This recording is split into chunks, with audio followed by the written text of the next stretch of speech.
তালের সময় মালপোয়া খাবো না সেটা কি হয়? তাই আজ চলে এলাম একদম ফুলকো ফুলকো মালপোয়ার রেসিপি নিয়ে। একদম নরম তুলতুলে আর দারুণ কিন্তু ফুলকো ফুলকো মালপোয়া। তাহলে বন্ধুরা লাস্ট পর্যন্ত ভিডিওটি দেখতে থাকুন। এখানে আমি নিয়েছি চালের গুঁড়ি আর ময়দা। যতটা পরিমাণ চালের গুঁড়ি নিতে হবে তার হাফ ময়দা দিতে হবে, আর দিয়ে দিলাম লবণ। এখানে আমি 1 কাপের থেকে বেশি নিয়েছি চালের গুঁড়ি আর তার হাফ পরিমাণ নিয়েছি ময়দা। ময়দা আর চালের গুঁড়ির মিশ্রণে আমি আজ মালপোয়াটা বানাবো। তারপর এতে দিয়ে দিচ্ছি তালটা দিয়ে প্রথমে ওর সঙ্গে মাখিয়ে নেব, আর তারপর এর মধ্যে জল অ্যাড করব। এখানে আমি তাল আর চাল গুঁড়ির পরিমাণটা সমান নিয়েছি, এখানে তালের পরিমাণটা আরও একটু বাড়িয়ে নেওয়া যাবে। তারপর এতে দিয়ে দিচ্ছি জল। এখানে জলটা বুঝে শুনে দিতে হবে, খুব পাতলা হলে কিন্তু মালপোয়াগুলো ফেটে যাবে। তাই ব্যাটারটা খুব পাতলাও হবে না আবার খুব ঘনও হবে না, তাই অল্প অল্প করে আমি জল দিয়ে একটা ব্যাটার তৈরি করব। এই যে এই রকম ঘনত্বের আমি ব্যাটারটাকে তৈরি করে নিয়েছি। দেখতেই পাচ্ছেন বন্ধুরা, একদমই কিন্তু পাতলা নয় আবার খুব শক্তও নয়।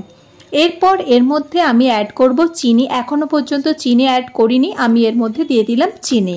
চিনির পরিমাণটা যে যার পছন্দ মতো কিন্তু অ্যাড করে নেবেন। যদি বেশি মিষ্টি পছন্দ করেন তাহলে বেশি মিষ্টি দিয়ে দেবেন, আর যদি কেউ কম মিষ্টি পছন্দ করেন তো কম পরিমাণ চিনি অ্যাড করে দেবেন। তারপর এতে দিয়ে দিচ্ছি মৌরি, আর আমি দিলাম 1 টিস্পুনের মতো বেকিং পাউডার। বেকিং পাউডারটা দিলে কিন্তু মালপোয়াগুলো খুব সুন্দরভাবে ফুলকো ফুলকো হবে, তাই এখানে 1 টিস্পুনের মতো বেকিং পাউডার দিলাম। একদমই কিন্তু আমার ব্যাটার রেডি হয়ে গেছে। এরপর চলুন বন্ধুরা ভেজে ফেলি। এখানে কড়াইয়ে নিয়ে নিলাম সাদা তেল, আর তেলটা যখন খুব ভালোভাবে গরম হয়ে যাবে তার মধ্যে আমি মালপোয়াগুলোকে এইভাবে ছেড়ে দিচ্ছি। আর এই দেখুন কতটা পরিমাণ ফুলে উঠে পড়েছে। একদমই কিন্তু তৈরি হয়ে গেল দারুণ এক ফুলকো আর নরম তুলতুলে মালপোয়া। এই একইভাবে সমস্ত মালপোয়াগুলো ভেজে নেব। আর এখানে ব্যাটারটা যদি খুব পাতলা হয় তাহলে কিন্তু মালপোয়াটা ভালো হবে না, তেলের মধ্যে ছড়িয়ে যাবে আর ফেটে যাবে। তাই ব্যাটারটা ঠিকঠাকভাবে তৈরি করতে হবে, তাহলেই প্রত্যেকটা মালপোয়া কিন্তু খুব সুন্দর তৈরি হবে।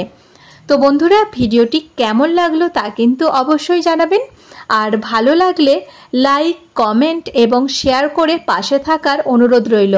আর এই দেখুন মালপোয়াগুলো কত সুন্দর হয়েছে না? কেউ যদি রসালো মালপোয়া পছন্দ করেন তাহলে এই মালপোয়াকে চিনির শিরার মধ্যে 2-3 মিনিটের মতো ডুবিয়ে রেখে দিয়ে তুলে নিলেই তৈরি হয়ে যাবে রসালো মালপোয়া।